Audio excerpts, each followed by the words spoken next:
Hey folks, I wanted to take this quick video to run through the subscription object within HubSpot. Now, a subscription record is created every single time that a recurring payment is run with HubSpot Payments. There are two routes that you can use to execute on HubSpot Payments. You can connect payments to quotes. You can also use payment links, and I'm going to quickly simulate this with the payment link so that we can see everything in action.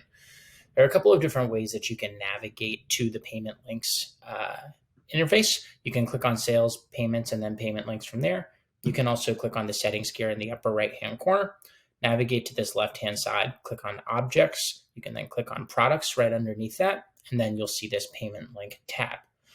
I'm going to go ahead and open up this payment link so that we can walk through actually simulating this here. First put in my email address.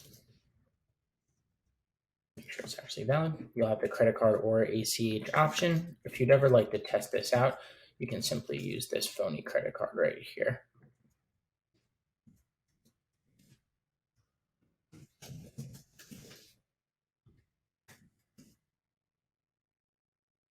As we'll see, this is indeed a recurring payment right here.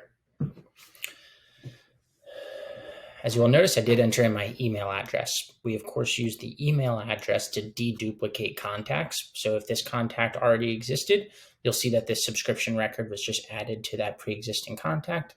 If they do not exist, we'd create them as a contact automatically. So navigating back to my contacts, I want to quickly just search for this contact here.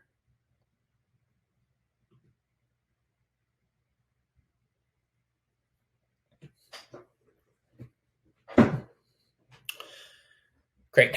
Now what you'll see is this new subscription that is just added right here. There are a couple of others that you'll see after running some tests.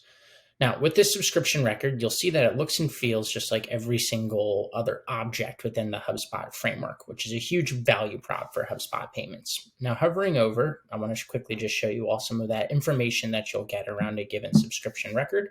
Of course, the next payment due date, start date, end date, number of completed and expected payments, as well as some other information that I'll slowly scroll through so that everyone can check out what we'll see.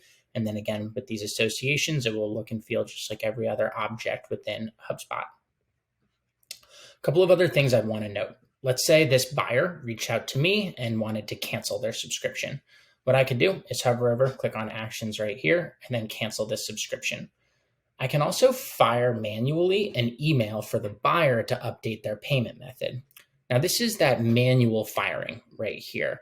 What happens in general if a payment does fail is the buyer is notified via email automatically with a big CTA in that email that when clicked will take them to a very similar checkout experience where they then re-enter in their new payment information.